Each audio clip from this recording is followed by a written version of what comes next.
নমস্কার, শুভ সকাল। মা নাগমাতার মন্দিরের পক্ষ থেকে সকলকে জানাই আমার বিনম্র প্রণাম। আজ শুক্রবার সকালে মায়ের নিত্য সেবা সম্পন্ন হয়েছে। চলুন আপনাদের সঙ্গে আজকে আমি শেয়ার করব আমাদের মন্দিরে কোন কোন দেবী ও দেবতার আরাধনা করা হয়।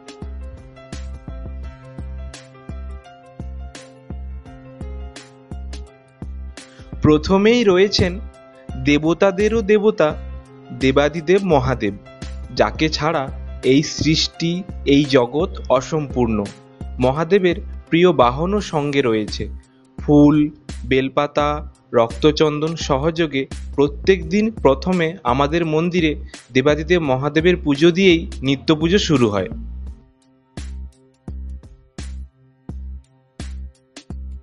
দ্বিতীয় স্থানে রয়েছেন হংসবাহনে অধিষ্ঠাত্রী অষ্টনাগের জননী শিবের মানসকন্যা মা পদ্মাবতী।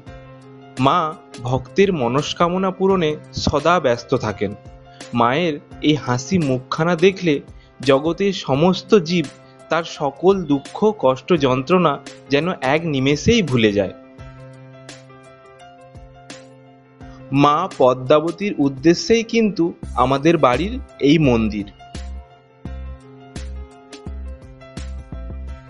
মায়ের বেদির নিচে এই ছোট্ট চিত্রপটটি আমি হীরাপুর মনসা মন্দির থেকে নিয়ে এসেছিলাম। আর মায়ের যে এই ছোট্ট বিগ্রহটি দেখছেন, এটি কিন্তু আমাদের বাড়ির আদি বিগ্রহ। সর্বপ্রথম আমি এই বিগ্রহতেই মায়ের পুজো শুরু করেছিলাম। মা পদ্মাবতীর সাথে আমাদের মন্দিরে কিন্তু লক্ষ্মীনারায়ণও প্রতিষ্ঠিত রয়েছে। তাই প্রত্যেক বৃহস্পতিবার মা লক্ষ্মীর নতুন করে আর ঘট করা হয় না। বাৎসরিক পুজোতে লক্ষ্মীনারায়ণের যে ঘটটি করা হয়, সেই ঘটেই প্রত্যেক বৃহস্পতিবার লক্ষ্মী পুজো করা হয়। পেতলের সিংহাসনের ওপর আমাদের লক্ষ্মীনারায়ণ বসে আছেন। পেতলের সিংহাসনের নিচে আর একটি ছোট্ট লক্ষ্মী মায়ের বিগ্রহ আপনারা লক্ষ্য করছেন। এটি কিন্তু আমার দিদা আমাকে উপহার হিসাবে দিয়েছিলেন। ইনি কিন্তু আমার বেশ আদরের।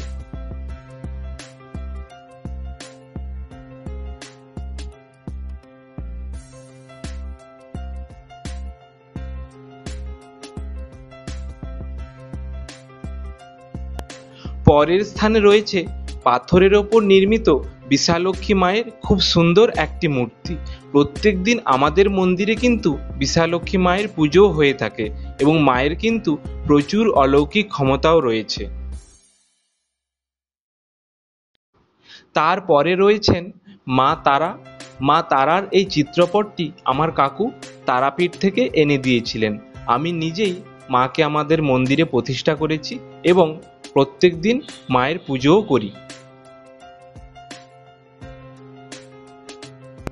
সবাই আমাদের মন্দিরের সকল দেবদেবীদের দর্শন করুন। ভিডিওটি কেমন লাগলো তা অবশ্যই কমেন্ট করে জানাবেন। সবাই ভালো থাকবেন, সুস্থ থাকবেন। মা পদ্মাবতীর কাছে নিজ নিজ মনস্কামনা জানান। মায়ের ওপর বিশ্বাস রাখুন, ভরসা রাখুন। মা সবার ভালো করবেন। জয় মা মনসা।